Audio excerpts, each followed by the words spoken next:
This is the Moto G71 and it's a pretty good mid-range contender. So I've been using this from around 5 months now and I can say with confidence that I really like this phone. But as every phone out there, this phone also has its own set of cons, so let's start directly with that. Speakers. The first con that I felt with Moto G71 is its speakers. These are not stereo, which is fine. I don't expect stereo setup to be present in every mid-range phone, but the one bottom firing speaker it has is not loud enough. There were many instances where I had trouble hearing even with very less noise around me. Also, there is one issue that I noticed. While I call someone, if it is in speaker, just like every other phone, it switches from using the earpiece to using the bottom speakers. But till the call gets picked up, the sound is very less. I mean, to such an extent where there is no difference between the sound from earpiece and the speaker. It's just that sound comes from a different one. But as soon as the other person picks up the call, the sound gets louder again. It's weird, I know. And this problem might be only with this specific device, but that's something that I noticed. So use it with earphones or headphones, it sounds really good. But in loudspeaker, it's not the best experience. Now in terms of storage, it only comes with 128GB internal memory and with no option of expansion. Okay, to say it in another way, if you are someone who needs a lot of storage like 256GB or 512GB, this mobile is not for you. Don't get me wrong, 128GB is a fair bit of storage, but not having an option to expand or even a chance of choosing another variant with a higher storage is a bummer. Okay. Here the G71 comes with 5000 mAh battery and I will cover battery life in the pros section, but this is about charging speeds. It has a 33W fast charger in the box and it's definitely not slow by any means, but comparing to competition from brands like Realme, Redmi or iQOO and also considering the price, I feel this is little on the slower side. It would have been better if they've gone with something like a 45W brick which would improve the charging speeds. Right now this phone takes more than 1.5 hours to fully charge, which is never an issue for me, but this is something that people would still consider. The final con, cameras. Okay, I wouldn't want to call this a pro or I equally wouldn't want to call this a con. This is in the middle grade. So first things first, the Moto G71 comes with a 50 megapixel primary, 8 megapixel ultra wide and a 2 megapixel macro camera. And on the front it has a 16 megapixel selfie shooter. So let's look at the samples now. Okay, under good light the pictures basically come good. They were good details and they are little on the punchier side, but overall they are fine. Also when I try to take some portraits, it basically misses out on the edges most of the times, but sometimes it gets it right, and when it does, the pictures do look really good. Now videos do look okay, the stabilization is not that great and the quality is just fine. You can shoot up to 1080p 60fps and there is no 4K recording available. So now let's move on to the night light. Here the G71 really struggles.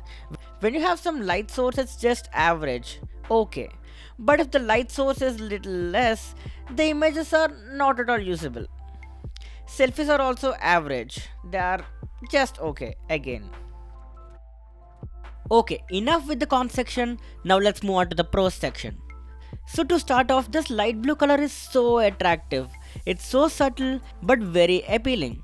Now this back panel is completely made out of plastic, but it looks like glass. And yeah, this camera bump is also very small and you can use it on a table if that's your thing.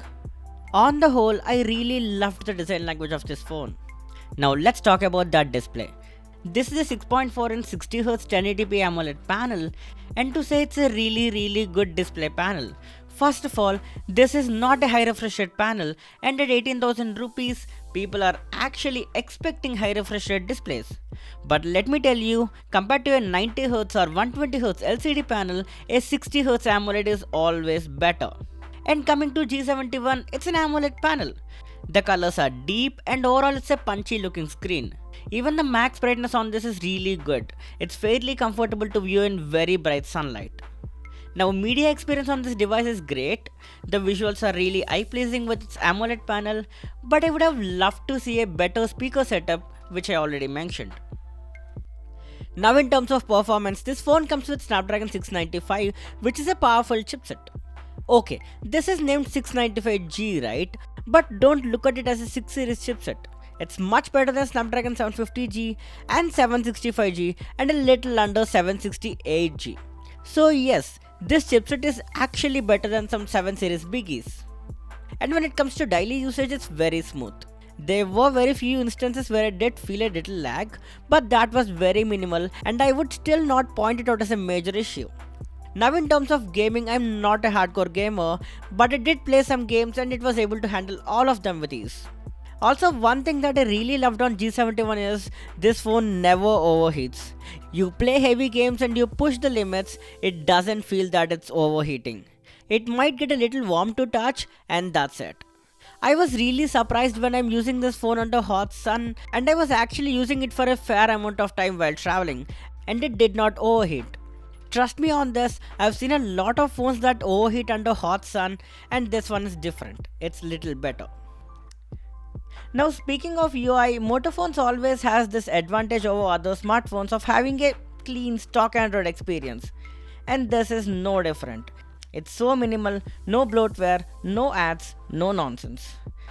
Right now this runs on Android 12. I just got the update and it's really smooth.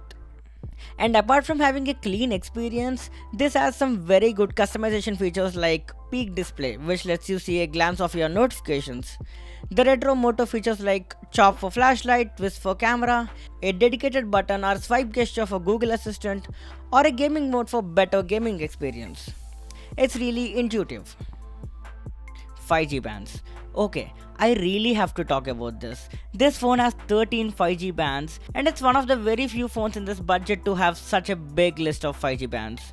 This is literally better when it comes to OnePlus 10 Pro as well when it comes to 5G. I haven't got a chance to basically use 5G as it is not available in India, but once 5G arrives in India, this thing gets you completely covered. Okay, finally the battery. The battery on Moto G71 is excellent. I was easily able to pull a day with at least 20 to 25% of charge remaining. And on the S40, it goes over 8 to 8.5 hours, and there are instances where it even crossed 9-hour mark, which in my opinion is really good battery. So to conclude, Moto G71 is a great device with very few setbacks like storage, speakers and mediocre cameras. But if you are not concerned about these smaller things, I definitely say this is one of a good phone out there. So that's pretty much it. Hope I was able to help, and if I am, please do subscribe and hit the bell icon.